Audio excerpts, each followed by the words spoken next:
I'm Andrew Sherman. I'm a Texas transplant who has always been in pursuit of art as a career.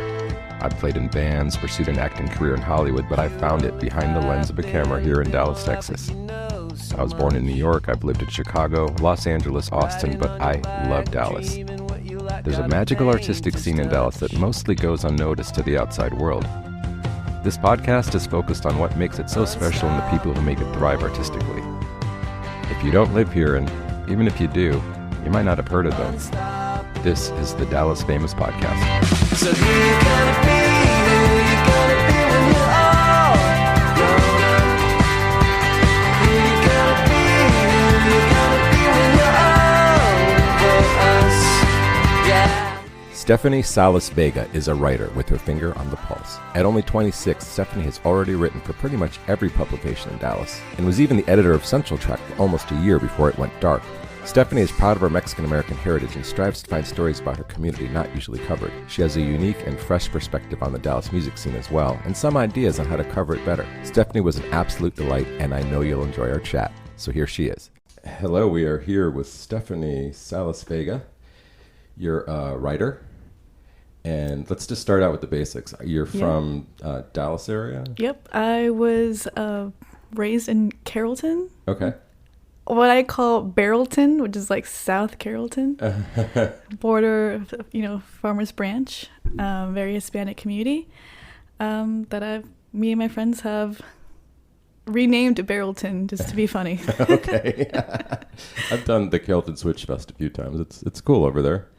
Yeah. Growing up there, is it like just kind of whatever? Is it cool? I grew up, like I said, in a very Hispanic community, so my so that was my world. That's all that I knew. It's also like the suburbs, so there's nothing that happens over there. It's so boring. It's a dry town. Even if you're an adult, like there's nowhere to go drink besides. It's literally a dry town? Yeah. Oh wow, I didn't know that. Yeah, I mean the only places to go drink is like a Chili's, but there's no bars or like I've had friends who've gotten wasted at Fuzzy's Tacos. It's just like kind of cheesy because now that I live in Dallas and Dallas is a whole different world. It's so different from the suburbs, obviously. So I just can't believe that I grew up in such a small town, like very closed minded like town, and just like I can't believe I made out of it. Yeah, I mean, survived it. Did you feel? I mean, were you like looking towards Dallas or Fort Worth when you were growing up and saying, "That's cool, I want to be there"? Yeah. As a teenager, I grew up with very strict traditional Mexican parents. So I'm Mexican American, and I grew up like, not being able to go to football games or go to hang out with my friends or even go anywhere outside of Carrollton. So I didn't go to downtown Dallas until I was 18 years old. Oh, wow. Yeah, I mean, I've been to the museum, but I never actually explored it until I was 18. And I remember being like, whoa, like whole world over here that I didn't even know really existed. I also was like a Tumblr girl. I was on Tumblr and blogging all throughout my teenage years, and so because I lived in such a closed like little small town of Carrollton, I didn't really know what was going on outside. So I used the internet to teach me like what's happening outside of Carrollton, what are people listening to that people here don't listen to, what are people dressing like even. And so I started to like learn more about my culture in terms of like my, Gen Z culture and pop culture through the internet. And so my goal growing up was always to leave Carrollton. It was always to like escape and start my own life somewhere. My own life where I'm around people that are just like me and think like me and like all the same things like me. Because even in Carrollton, it was hard to relate to other kids. They didn't really listen to like the music I listened to or didn't know about the movies I watched. So it's kind of like, it's very cocky to say that, but it's so true, like. I don't think it's cocky. I just think it's so interesting that you could grow up that close to a major metropolitan and be so sheltered from it. Yeah. So then were you writing? Were you allowed to write when you were growing up? Yeah. When I was 14, I decided I wanted to be a journalist. Okay. Because I was always reading music publications. I was also blogging. I was just grew this like huge love for music. Okay. I'd always played music. I grew up in a family of musicians, but I just wasn't very good at playing. Right. And I just had to like be honest with myself, and I also didn't really care. Like my cousins and my uncles, they were really talented, and they, that's what they would strive for, is to win awards and be the best. And I was just like, well, I'm here because I like playing it. Yeah. But I knew I loved music. I just knew I loved it in a different way. So I started listening to all these bands like The Strokes and Arctic Monkeys and Radiohead, bands that I'd always listened to since like I was growing up. But as I got older, I started like researching more and reading more publications and kind of realizing that these band members, they're just like everybody else, like their stories behind their music. I always liked watching their interviews. And so because I was so fascinated with stuff like that, I was like, I want to do that. I want to interview bands. I want to write about bands.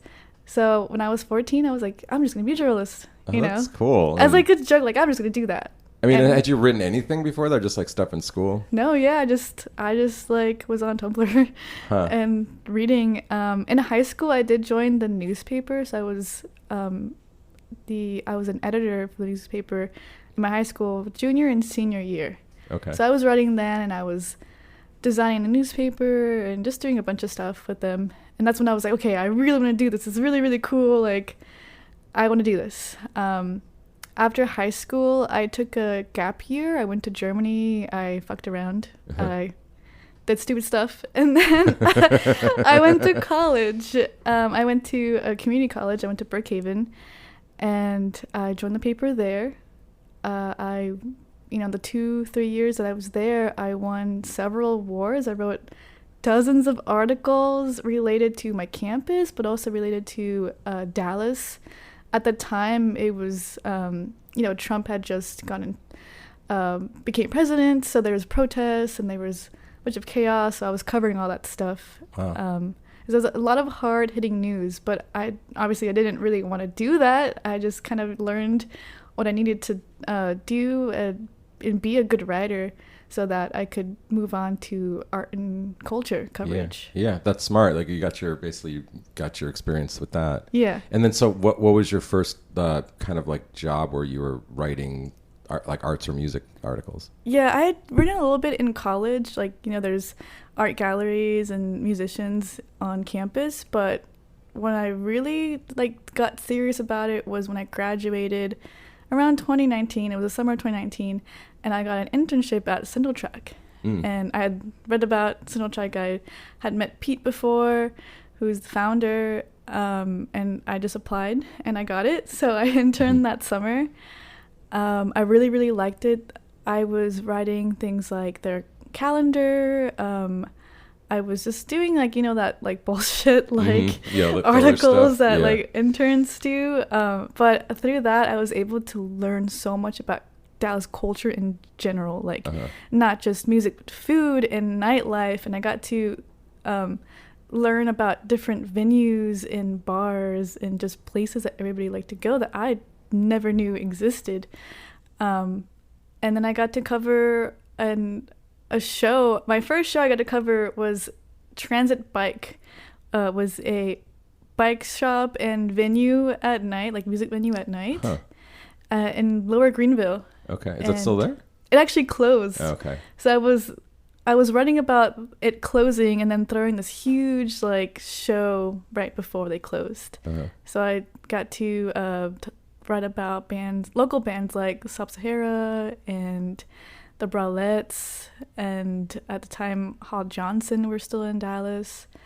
And it was really cool. It was whoa, I felt like real music journalist, Right. My dream had come true. And so I spent the whole summer with Central Track.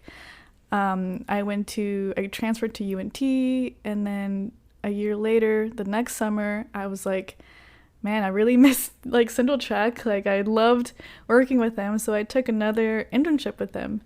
And then that's when I started writing song reviews and a little bit of album reviews, and a lot of it focused more on music and art and culture. And I just really, really liked it. And a year after that, I think, I can't really remember exactly, but even after my internship, I continued writing about music. I was doing song reviews, I think 2 or 3 times a week. And I was like working at a tattoo shop at the time and like writing these articles there. Do you have any tattoos? I do actually. okay. I got all these at the shop. Oh, okay, because they're all hidden. Yeah, Okay. yeah, I do. Okay. Some of these are just, this one I got when I was drunk, and I feel like that happens. yeah, it does, it does. But yeah, I was running these reviews. I was going to school. I started writing like about food news. There's a lot of crazy random stuff that I was doing, but again, all that was as a freelancer, so I didn't really have a job. I didn't really have any way to really sustain myself and survive. I was broke. I was dead broke. And I later moved to Denton, so now I was paying rent, and I was also at UNT, so I was working with their student newspaper. And I thought at the time, even then, I thought I was like big balling. I was like, I'm in college. I already write for a publication. I've been writing for publications already. I already had bylines in the Dallas Observer. And so I was like, yeah, I'm set, Yeah. And man, I think maybe a month later, after I moved to Denton and was like, I'm going to focus on getting my degree, I get a call from Pete Friedman. And he's just like, hey, like, I'm leaving Central Track. And I was like, what? Like, okay, now I don't have a fucking job. Like, there goes, like, part of my income. And he was like, I'm moving on to WFAA, but I don't want to give up on Central Track completely. So do you want to run it? And I was like, wow. The first thing that came out of my mouth was yes. Like, didn't even think about it. I was like, yes, please. Like, it's really like, you have to think about, like, Central Track was so iconic during the years that they were here. They covered so much of local music, and sometimes they were the first to cover, up and coming artists and pop culture, and they just weren't afraid to say what they thought, and they were very honest, and it was hilarious content that I think people like just loved. And I really saw myself there. I wanted to be more than a freelancer. I'd always worked to become more than just freelancer, and I would tell Pete all the time, like, you're not getting rid of me, like, you're stuck with me forever, like, I'm gonna always work for you. Right. And so when he offered me that job, I was like, yes, there's no other place for me in Dallas. There's no other place I would want to work for. There's no place that I want to write this kind of content for. So I took the job and I ran with it for about 8 months. And it was challenging, but also like the best thing that's ever happened to me. Yeah. Because I got to achieve that goal of me being like, I want to be a music journalist. I want to one day be a music editor. And I got to achieve that. Like, I can finally say, no matter what happened, I can say, like, I was a music editor for a publication in Dallas. So I can check that off my list. I mean, really young too. I mean, the amount of publications you've already written for is kind of amazing to me. Thank you. I mean, there's a lot on this list. It's an honor. Yeah, but I'm 26 now, but by the time I was 25, I was written for The Observer, Central Track, D Magazine, Denton Record Chronicle, Dallas Morning News, KRA. Yeah, that's almost everyone in town. You know, there's only a few left. You probably just write just one-offs just to say you did it for everybody. Yeah, it's such a huge honor, and it's really just me just wanting to write. Yeah, just loving the music and the scene. Yeah, I had Preston Jones on last week. He's another writer, and we talked about like how difficult it's become to be a writer only in this day and age, or a journalist, and for many different reasons. And it's funny because one of the things we talked about was how sometimes you don't want to be honest because you just don't want to get all this shit for it, but then you're like, but then again, what am I here for? I mean, Central Track didn't hold back at all. I mean, Observer, I feel like there's really less stuff written from a personal perspective, and that's like their model. And yeah, I mean, I'll bring it up. Like you had a post about like, I Yeah. wish they would cover more local, and we talk. I mean, I work for them, so we talked about it. But it comes down to money, like everything Right. else. It's like and clicks, and it's like I guess everybody wants to cover this music, and then nobody's reading about it or clicking on it, and it's a challenge. Like I don't know, you have any ideas? Because I mean, Yeah. Yeah, I've talked passionately about how important it is to cover local music in Dallas. I know from experience that sometimes like writing that like 250 like word song review can be kind of a drag, Sometimes I'd just be like, man, I wish I was working on bigger stories. Like I don't want to just write song reviews. But then I would get musicians reaching out to me saying like thank you so much. You were the first person to write about me. You're the first person who like gave me press. And because of your article, like I've been able to do this and do that. I've seen my name in press kits. I've seen my name on Spotify bios. Like, it's just so important to cover local music because, like, it gives them something to strive for. And also, like, it makes them feel like their city really cares about them. right. And it's just like documenting. To me, I think my goal has always been to just document culture. I don't do this because I want certain people to get press or like, just like I want people to, be known or be famous. It's just like documenting is so important. So you have to document local music as well. I've talked to many people in the music industry that are like, like this artist was in Dallas and now he made it big somewhere else. But before they didn't care about him and now they do, So it's like you have to think about it like that.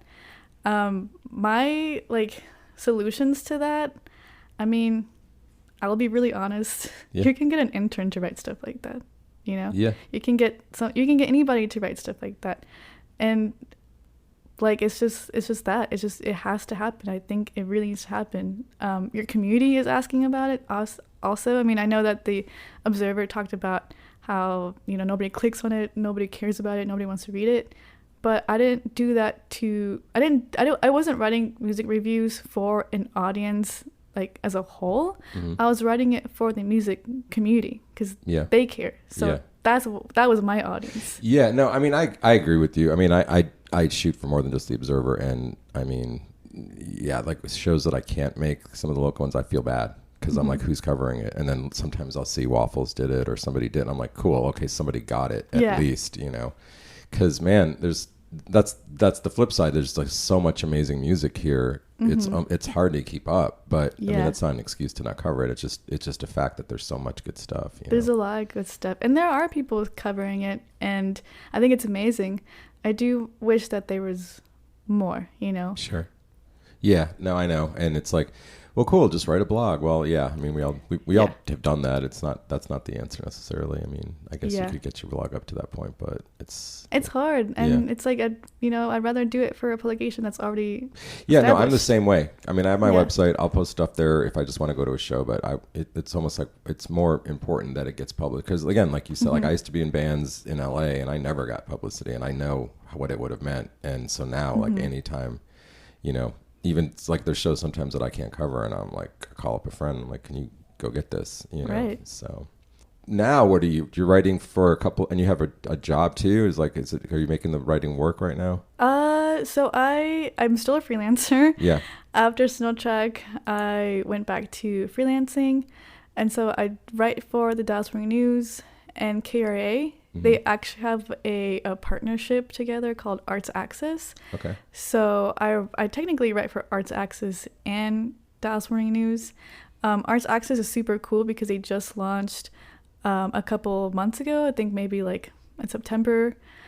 And so they have this initiative that they want to cover the art and culture in Dallas and cover the diversity that's in the art world in Dallas.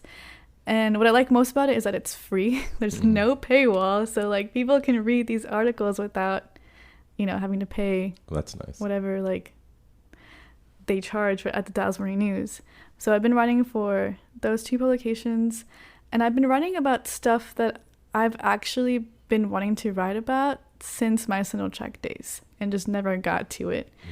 While I was at Sonotrack, I realized that what I really wanted to write about was the Latino community and the underground scenes, like underground parties, urban culture.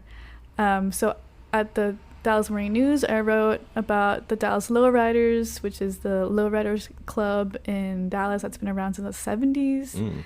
I wrote about Away from the Numbers, which is a post-punk dark wave DJ set at Double Y that happens like once a month. I also wrote about Human Dior, which is a store in Dallas. They're a resale store. They sell resale clothes and vintage clothes that are like very designer. So those are just things that I've been wanting to write about for a long time. I finally got to do it, and I'm just so glad that I did it for the Dallas Morning News audience, because I think that they, their audience doesn't really know what's happening in the underground scenes. Oh, not at all, yeah. And like, it's just, again, it's so important to write about that because they're the ones also contributing to Dallas culture as a whole, And I've always told people, like, it's just, like I said, so important, but I don't want people to forget about the underground scene and underground artists when they talk about Dallas culture. I don't want them to just think about the fine art and the symphony and the opera. I want them to think about the groups in Oak Cliff, the are throwing parties down there. I want them to think about the kids in downtown Dallas, like, with their own shop. I want them to think about, like, where all the, like, freaks and punks go to, to, like, just hang out and party. Like, that all is part of Dallas culture. And I want that to be seen. I want people to, like, include them when they think about Dallas culture. So that's my goal now as a writer. Again, I don't want, like, I'm not just trying to, like, highlight anybody or make anybody famous. It's just, like, I just want that to be in print so that it's there forever, so that people can read it and be like, wow, this happened in my city, or, like, it inspires people, they read these articles and they see a reflection of themselves. So I want my audience to learn from it. I want them to learn about culture, but I want them to see themselves. Yeah, that's amazing. It makes me curious. Is there, like, Spanish publications covering any of this stuff? I don't think so. Huh. I haven't really looked into it. Yeah. Well, I mean, it's not necessarily, I mean, I don't know. It's like, it's, to me, it's a mystery. And, like, you just bringing this stuff up to me, I'm like, yeah, it's true. Like, certain things have always just covered specific scenes, or, I mean, whether it's the opera or it's country music or whatever it is. And it's like, this city is way more diverse than that. And so that's, I mean, it's important. And also your age, again, I mean, it's stupid to bring it up, but, like, it's cool that somebody at your age is, like, sees the importance of this, because, we're in this internet generation, and some people like chat, like, oh, just get the chatbot to write your article. And it's like, that's no, Yeah.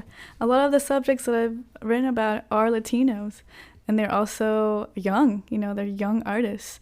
And, like, I'll be honest, sometimes when people talk about, like, Latino artists, or, they think about the Latinos who are inspired by, Mexican culture. Like, their art is very based on Mexican culture, or, like, everything they do is, like, like, to represent Mexican culture in some way.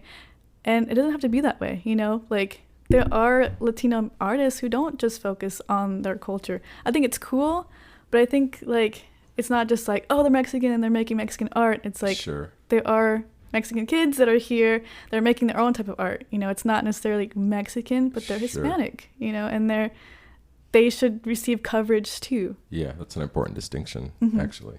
You kind of are answering this, but I want to get a little technical just for a minute.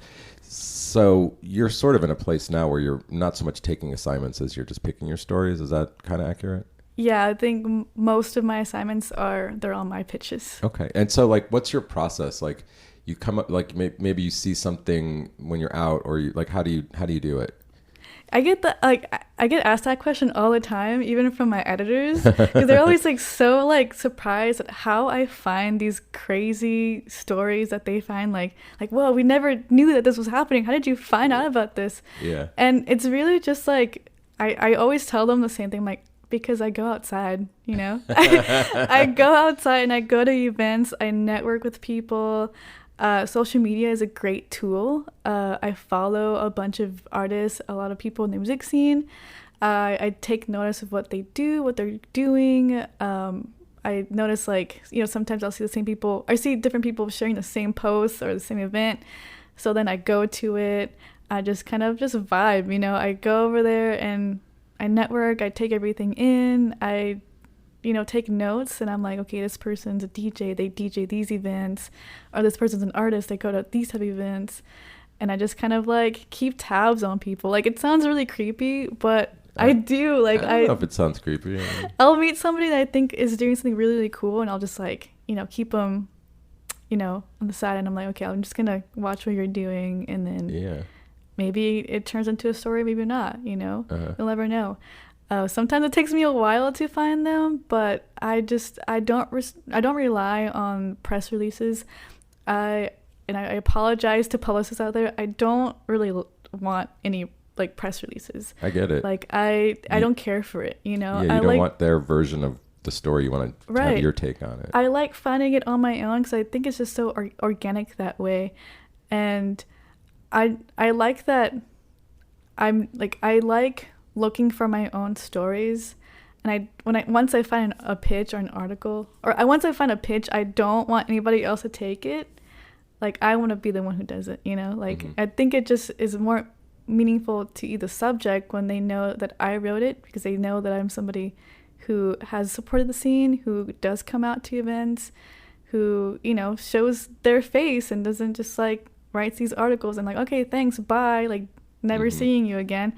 After I write an article about somebody, I still go to their events. I still, like, meet up with them. I still say hi when I see them in public. Like, so I think that's what people really like me and, like, trust me, because they're, like, you know. It's genuine. I mean, like, you wouldn't do that if you weren't genuinely interested. And I mean, honestly, what does an artist want? They want people to be interested in what they're doing, I feel like. And so, I mean, that I love that. It's like there's, like, something really refreshing about your whole approach that I like hearing about it. What are you going to do next? I don't know. Well, I do know, but it's a little bit different. I will be working with KRA more, and just hoping that I put out some more articles. I don't know. That's just what I've been doing, and I'm gonna continue doing it. Nothing too big, but also, like, the past couple of months I've been talking to Dallas Morning News and KRA about how important it is to cover more of the underground and urban scenes, and I think it's making a difference. So hopefully, you know, I keep doing that. Cool. And how, like if someone not like just out of the blue is like, hey, what's the Dallas scene right now? What's it looking like? Where's it going musically? There's just so much music out there. It's so much that sometimes I'll go to a show and I'm like, I just wish that Soundtrack was still here so I can write about this band. Like, there's so much going on right now, and, like, it just amazes me how the community sticks together. The music community knows, like where they're struggling. They know that, like, there's a lack of, like, coverage. They know that venues are closing. They know that fans aren't really coming out. And so they've been finding ways to overcome those challenges. And I think that's amazing. There's more house shows now in Dallas. They're using art spaces as venues. A lot of fans are actually starting their own blogs and websites to promote shows, to promote musicians. And they're using each other as a network. They're helping each other out with recording. You know, the people are now in home studios recording their own stuff. They're releasing their own music videos. You know, it's like they know that there's a lot of problems in the music community right now, but they're like, nah, like, we're gonna fix it. We're gonna join together and help each other out. So it's really, like, it's a strong community. Despite what anybody says, it's a really strong community. Oh, I don't think anyone says it's. I don't think the issue is that people don't think it's a good community. I think it's just like you were saying. I mean, getting people to shows is so hard, and then there's so many shows, and I've come to and you maybe realize this too. There's two sets of people. There's the people that go to shows and the people that just dropped in for a show, and you know. I wish there were more people that just went to show. I mean, like I go to shows all the time, big shows, and I'm just like, where is everybody? You Right. know? So, Like I hate when people are like, man, Deep Ellum wasn't what it was, you know, Oh, it's the 10 worst. years ago or something. It's like, well, nothing is what it was. literally you know? nothing is Like, the same. Like I wanted yeah. to comment. Somebody posted that same comment again for the 50th time, and I'm Yeah. just like, you know what? Like, shut up. Like, yeah. you know, why don't you don't like it? Then don't talk about it. Right. Go hang out in the suburbs. I guess I don't know. Right. Yeah. It's you so know? hard as a music journalist who's writing about music, and instead of that one dude be like, no, it's not like that. You know, music here sucks, or there's no local scene here. It's like I'm literally writing about it. You know. Yeah. No, it's funny too. It's like the people that say that have like not been to a show in Right. forever, and I'm like, the music is the music part is better than ever. I feel like that part is Right. happening. Yeah. But I encouraging. I mean, I know that there's house shows, but that's not something that people ask me to cover. So I think it's cool. That all of this is cool. Like you've actually opened my mind up to like a few things that are going on here. If not, Thank you know, you. hopefully. I did write an article for Dallas Morning News about house shows and how they're coming up after the pandemic. I remember like before there was just so many house venues in Denton, and then they all disappeared. And now I've been seeing them pop up, Yeah. especially here in Dallas. Yeah, more in And- Dallas and Oak Cliff. I've been seeing a few. I have Yeah. a few friends that have been doing them. And I read about how like there is a need for house venues here because some venues, you know, are 21 and up. Yeah. Younger audiences can't go to them, or they're in Deep Ellum. They don't want to deal with the chaos going down there, or sometimes it's just hard to book a show there, you know, like depending on what kind of genre you are, it's hard to book, you know, Yeah. a venue. So house shows, that's where house shows come in and fill in that gap. And I think it's just so important, you know, like I said, people are finding their own spaces. And to be honest, I'd rather go to a house show than probably go see a show in Deep Ellum. But that's just because it just feels so more intimate, and the Yeah. experience is just a lot bigger when you're at a house show. I could see it. Like I have two issues with house shows. One, I'm old, so I'm just not awake that late. And two, I need enough light to shoot, and I don't want to flash my flash. So, Right. But I'm glad you're covering them. I hope they continue. I hope it all Yeah. continues. Where can people find your stuff? People can honestly, like those who follow me on Instagram, I'm so sorry, but thank you. But also I'm sorry. That's funny. I publish all my articles there. The link in my bio has a link tree to all the publications I've worked for and all the articles I've been writing. And so people can just reach out to me through Instagram and Awesome. find me there. Okay. Hey, thanks for coming over and chatting. It was awesome. Yeah, thank you for inviting me. I'd like to thank Stephanie Salas-Vega for being here today. You can find her stories all over the internet. Theme song Unstoppable by Salim Nirala. You can listen to the Dallas Famous podcast every week on Deep Ellum Radio, Sundays and Tuesdays at 1 p.m. and then again on all the podcast places. Thanks again for tuning in.